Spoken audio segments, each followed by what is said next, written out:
Eijirou. Eijirou. Bakugou screams, pressing into the wound in his chest. The blood rushes through his fingertips, and Kirishima's healthy tan turns pale. His chest feels real beneath his hands, and Kirishima's fingers wrapping around his wrists make him panic. "Why?" Kirishima asks. "I thought you loved me, Katsuki. How could you?" Bakugou heaves. He stands up fast, shaking his head. I didn't. It wasn't Kirishima, Katsuki," Kirishima says, and Bakugou's heart breaks. "You killed them, didn't you? You let them die, and now it's my turn." "No," Bakugou screams. He screams it over and over, his fingers tearing into his hair, pulling in anger. "No, no, no." "Katsuki." "No." "Captain." "No."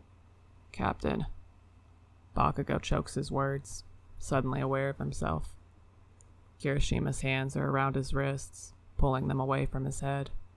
He looks so panicked and concerned it makes Bakugou feel bitter.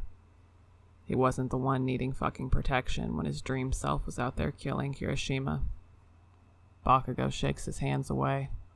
Kirishima frowns. "It's just a dream," Bakugou says. He doesn't know if he says it for Kirishima or for himself. Kirishima has finished his night shift, and Shoji relieves his position until the late morning. He trudges, tired, bidding him and Tokoyami goodnight as he walks into Bakugou's quarters. He's expecting to shed his clothes and slip into bed, but Bakugou is up at his desk. "You're awake?" Kirishima asks. Bakugou looks tired, bags heavy under his eyes. He feels tired too.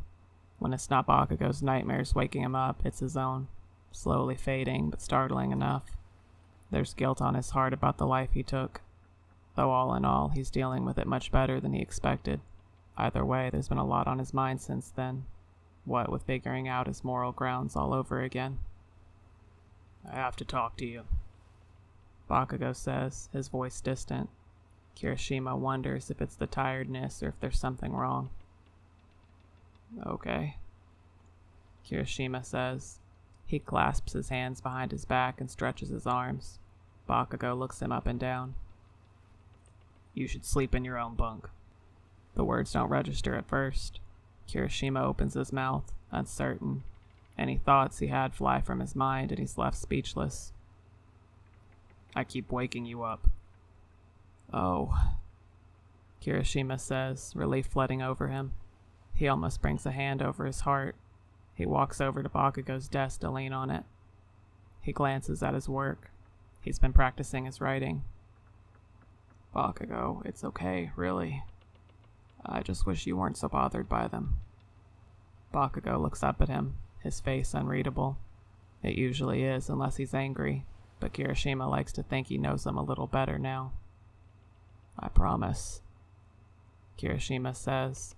He leans down to kiss him, heart thrumming as he does so, as it does when he initiates quiet affections such as these. "I don't mind."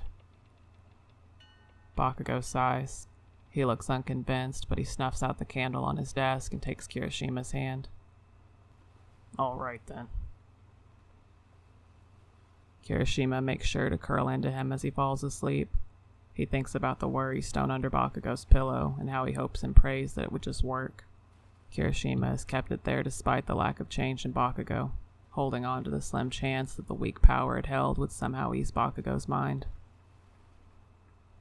Kirishima thinks his wishes paid off for a moment because they've had a few peaceful nights. But if it was working, it was at the expense of Bakugou's behavior. He's bitter and scowling, much more so than usual. Sero says that he's always like that, but Kirishima notices the change. By the end of the week, he stopped touching his hip as he passes, or kissing him quick before he goes on shift. It makes Kirishima's stomach turn, and the words, "You should sleep in your own bunk," ring over and over in his mind.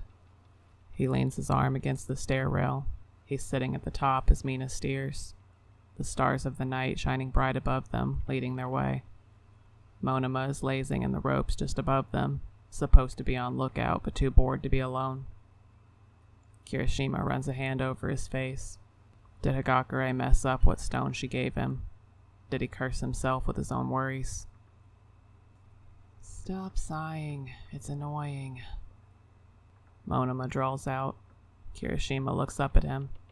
He's like a cat, the way he hangs in the makeshift hammock, limbs sprawled out like he owns the place. Is this because of your master?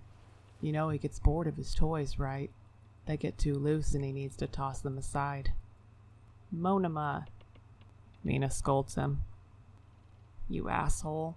Kiri, don't fucking listen to him. Bakugo's just being a piss baby. Not fit to lead. Monoma mumbles. Kirishima wonders why he's so adverse to someone he obviously agreed to sail with. I heard that, Mina says. God, you better watch your fucking shit-ass mouth, Monoma. I'll get you. He zones out as Mina and Monoma bicker back and forth. Kirishima snorts, but there isn't much energy behind it.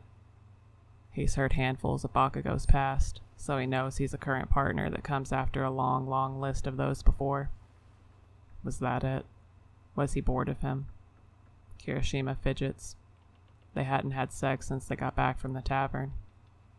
Was he no good anymore? Was he bad at it?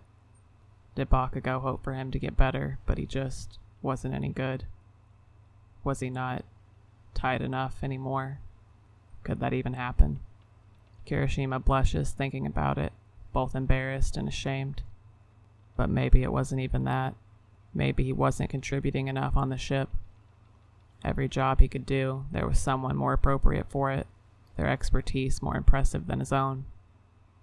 Kiri! Mina's shout cuts through his thoughts. Fuck, you're both so annoying. Sorry, Kirishima says, genuine. You and Bakugo, I mean. That rat doesn't even get acknowledgement. Mina sniffs. Kirishima looks up and Monoma is no longer hanging in the ropes. Did you push him off? Kirishima asks, half serious. Mina scowls. Should have. He's been fucking shady lately. I think it's time Bakugo cut him from the crew. Really? Kirishima asks, surprised. Mina just looks ahead, pissed. Bakugo's fucking stomping around so much I can't even work on deciphering those journals with him. And you're fucking useless on deck because if you're in a bad mood, heaven help the rest of us. Mina, what's wrong? Kirishima asks. Why is he being like this? I don't know what I'm doing wrong. Fuck, he's probably trying to keep his fucking image or something. You don't fucking deserve that, Kiri, after all you've done for us. Mina sighs. Kirishima rubs the back of his neck. I don't know if I've done that much. You literally saved Bakugo's life. Did you forget? Did he forget? Mina interrupts him in a huff. God, if he keeps this up, I'm gonna run him to the ground. Kirishima laughs. Bakugo was the captain, sure, but Mina was more suited to be the quartermaster than the first mate. When he heads to bed that night, Bakugo is already beneath the furs. Kirishima undresses quietly and slides in next to him. He leans over him, brushing his hair from his face. He looks so troubled lately. Kirishima's unsure if he's truly asleep or not, but he presses a kiss to his cheek anyway before he turns around and closes his eyes.